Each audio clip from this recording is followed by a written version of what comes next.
My name is Emily, age 44, and I'm employed as a TV broadcaster. Alongside me is my husband Tom, also 44, who manages a photography studio. Our journey began in high school, where we became each other's first and only significant other. The path to marriage was natural, as if destiny had woven our lives together seamlessly. At 25, tragedy struck when I lost my parents in an accident. In the aftermath, Tom's unwavering support was a lifeline, solidifying his place as not just a husband but a familial anchor. Post-nuptials, Tom relocated to my childhood home, a sanctuary left behind by my parents, where I found solace in our shared space. Our union bore fruit with the arrival of our son, bringing immense joy into our lives. Tom proved to be the epitome of an egalitarian partner, seamlessly balancing household responsibilities and childcare, a testament to his commitment to our shared goals. Yet, amidst our bliss, a shadow loomed in the form of my mother-in-law Jen. She couldn't reconcile with the sight of Tom, a man, taking charge of domestic duties. Reflecting on an incident a decade past, when our son was just beginning elementary school, Jen's presence escalated. With the transition from nursery to elementary school came logistical challenges, prompting us to rely on her assistance in ferrying our son home. Her frequent visits coincided with her husband Steve's retirement, affording them both ample free time. Jen, a staunch traditionalist, had embraced the role of homemaker while Steve was less inclined towards household chores.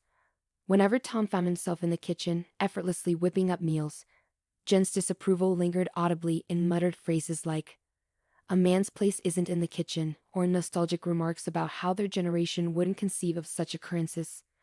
Upon my initial visit to their home, Jen wasted no time in expressing her expectation for me to relinquish my career aspirations, firmly rooted in her belief that women should prioritize homemaking.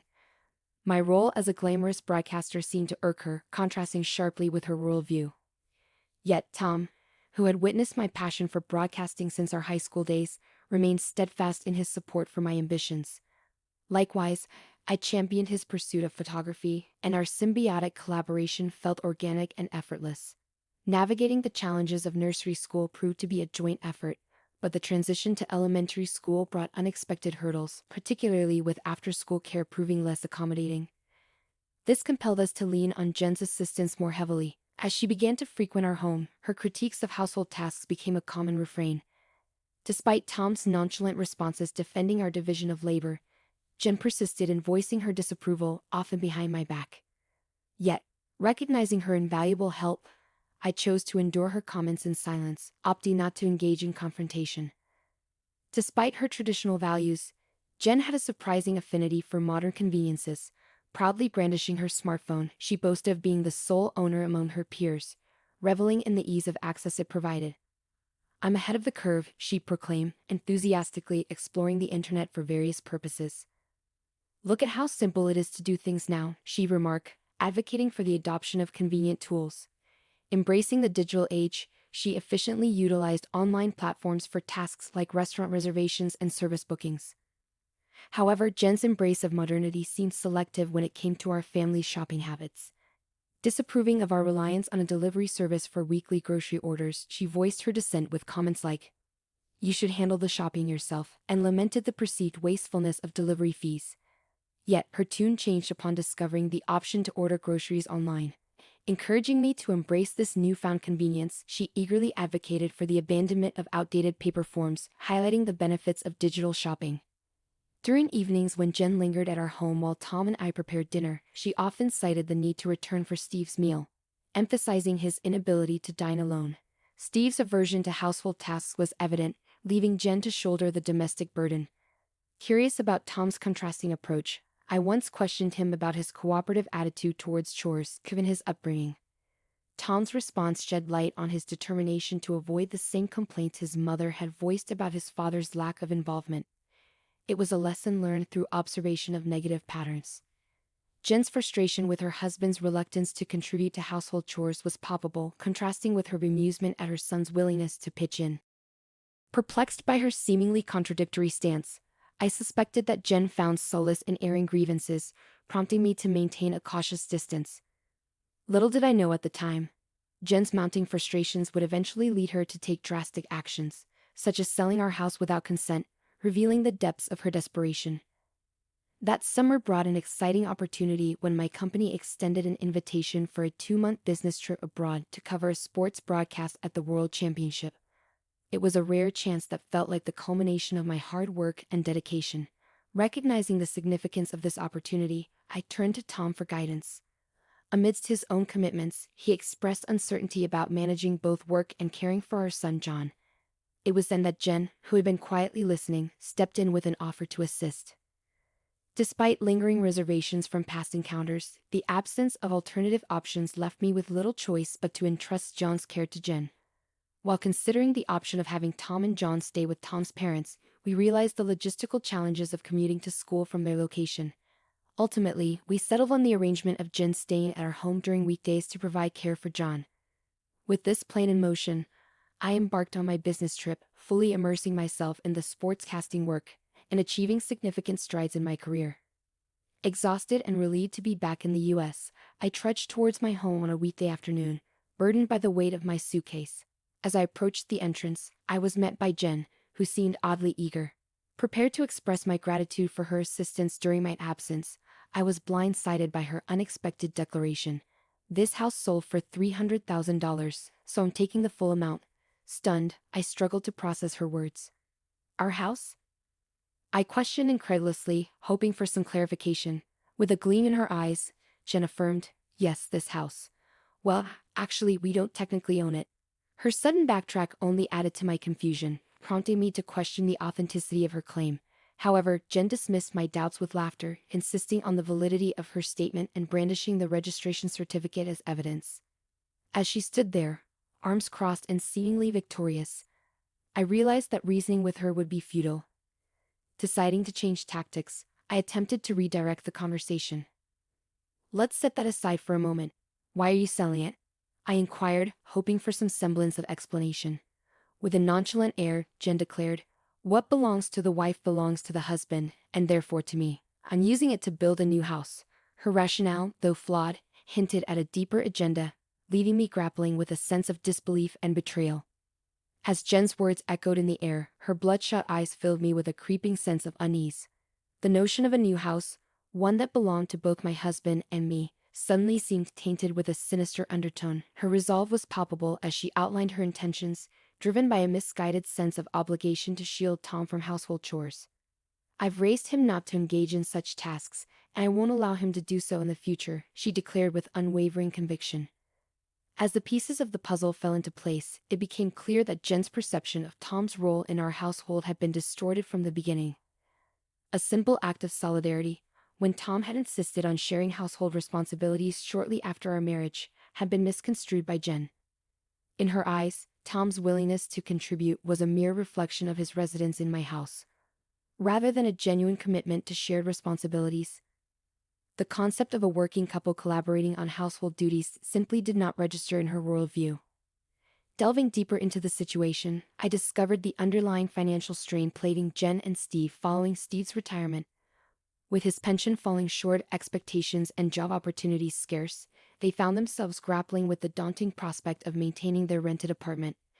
It was this sense of desperation that drove them to resort to such unthinkable measures.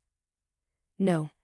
This house isn't mine, and Tom thinks it's normal to do housework," I asserted, attempting to counter Jen's accusations. Yet, before I could elaborate further, Jen dismissed my words as lies, adamantly refusing to entertain any alternative interpretation. Desperate for clarity amidst the chaos, I redirected the conversation towards practical details. "Where did you sell it?" I inquired, hoping to gain insight into the situation. Jen confirmed my suspicions, revealing that she had engaged an online evaluation real estate agent, AA Real Estate, to facilitate the sale. With minimal effort, the necessary documents were submitted, and the transaction proceeded seamlessly. "It's a convenient world, isn't it?" she remarked with a hint of satisfaction. As the details emerged, it became apparent that Jen had acted impulsively, swayed by the assurances of the real estate agent. The allure of a lucrative offer, coupled with the buyer's eagerness for a property in our area, had seemingly convinced her of the transaction's merits, selling a 20-year-old house for $300,000. "I found a good real estate, didn't I?" she boasted proudly, oblivious to the turmoil her actions had caused. As I delved into my investigation, I came across a website for the real estate company that appeared legitimate. Attempting to confirm the validity of the sale, I dialed their number, only to be met with silence on the other end. Seeking clarification from Jen regarding her involvement, I demanded to know if she had physically visited the real estate company's address. Her response was dismissive, claiming that such visits were unnecessary in today's digital age. Determined to uncover the truth, I issued a firm ultimatum: visit the address in person the following day, or our discussion would cease. To my astonishment, Jen's tearful call the next day confirmed my worst fears. The purported real estate company was nowhere to be found. In its place stood a derelict wooden structure devoid of life. Despite the gravity of the situation, I couldn't help but burst into laughter at Jen's folly. Upon her return, Jen confessed to her misguided actions. Fueled by a misplaced sense of opportunity upon discovering the house registration certificate in my name during my absence, she had enlisted the services of the real estate agent. Their shameless assurances, coupled with Jen's naivety, led her to believe that the sale was legitimate, even without actual ownership. In her eagerness to seize what she perceived as an opportunity, she had unwittingly fallen prey to deception, providing the agent with all the requested documents without hesitation. Upon discovering a potential buyer, the fraudulent real estate agents demanded a deposit, half of their commission fee, amounting to $4,800, equivalent to half of the $9,600 commission promised for the $300,000 sale. Concerned of the gravity of the situation, I promptly contacted the authorities to report the scam. 2 officers were dispatched to our home to investigate the matter further. To our dismay, the police officers revealed that such internet fraud, masquerading as legitimate real estate agents, had become increasingly prevalent. Their modus operandi involved offering free property valuations, soliciting official documents from unsuspecting victims, introducing a fictitious buyer, and then absconding with a hefty fee. It was a cunning scheme that preyed on the vulnerabilities of individuals seeking to sell their properties. With the proliferation of vacant houses and the ease of fabricating addresses for document delivery, such fraudulent activities had surged in recent times. The officers theorized that the fraudsters likely designated a postbox under a fictitious name to receive the documents. Trembling with apprehension, Jen cooperated with the police, providing them with vital information. However, their inquiry took a startling turn when the officer questioned Jen about the house deed. In a barely audible voice, she admitted, "No, it was the original." The revelation left the officer visibly astounded, underscoring the severity of the situation and the extent of Jen's unwitting participation in the scam. As the police officer turned to me for clarification, I calmly denied any involvement in requesting the deposit. "No, I didn't ask for that," I stated plainly. Despite Jen's visibly distressed state, the officer seemed to lean towards trusting my account over hers. "She says she didn't ask for it. Selling things on your own isn't advisable, madame." "This situation is outrageous," he admonished, casting a disapproving glance at Jen, who remained silent, her lip bitten in remorse. Turning his attention back to Jen, the officer probed further about the deed registration. "You sent a copy, right?" Her barely audible response, "No, it was the original," left the officer even more incredulous. His dismay evident, he exchanged a glance with me, silently acknowledging the gravity of the situation. Sensing the need for resolution, the officer inquired about filing a theft report. However, I declined, explaining that the document had no validity in the sale process. "Actually, this house has already been sold to someone else," I revealed, elaborating on the legal changes that rendered the deed registration obsolete in such transactions. While I cherished the deed as a memento of my parents' legacy, its practical significance had diminished over time. With this revelation, the reality of the situation began to sink in, leaving Jen with a heavy sense of regret. As the reality of the situation began to dawn on Jen, she realized her misunderstanding regarding the deed and its implications. In her mind, the presence of the deed signified ongoing ownership of the house. Unaware that its significance had diminished in the sale process orchestrated by the fraudsters, faced with embarrassment and frustration, she turned her gaze towards me with a hint of resentment, questioning why I hadn't sold the house myself. Her muttered words stung, insinuating that my career choices had led to our current predicament. Meeting her gaze with a calm resolve, I explained the true reason behind the sale: Tom's ambition to pursue his dream photography business. With insufficient funds to kickstart his venture, we had made the difficult decision to part with our cherished family home, selling it to an acquaintance and subsequently renting it back. As I recounted the series of events, Jen's demeanor shifted, her shoulders slumping in defeat.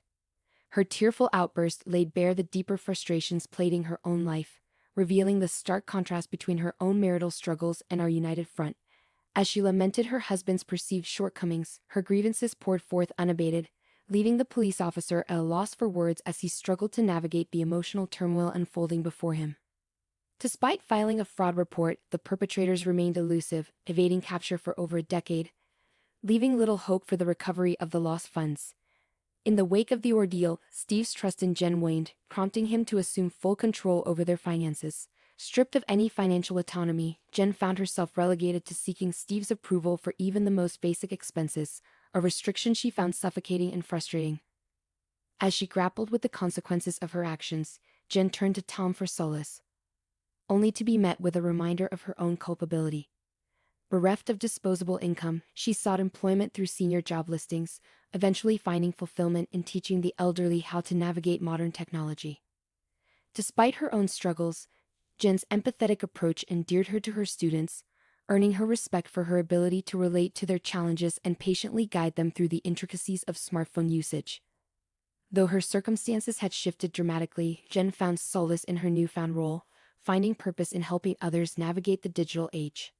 Steve, driven perhaps by his pride, found senior roles unfulfilling and promptly resigned, leaving him without a source of income.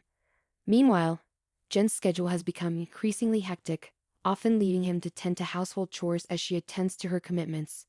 Surprisingly, Steve has discovered a newfound passion for cooking and is honing his skills in the kitchen. The dynamics in Tom's parents' household have shifted dramatically, yet both individuals seem to have found a sense of satisfaction in their new roles. In my own journey, following a successful overseas business trip, I've ascended the career ladder and now serve as the anchor for the evening news. Tom's photography studio is thriving, and together, we've accumulated enough savings to contemplate repurchasing and renovating the family home. We remain grateful to our acquaintance who allowed us to retain ownership of the house despite the distressing ordeal we endured. Ultimately, the situation proved beneficial for Tom's parents. As our son nears adulthood at 17, I've imparted this tale to him as a lesson on the dangers of internet fraud. However, out of respect for his grandparents, I've chosen to keep the aspect of their attempt to sell our house a secret, preserving their dignity.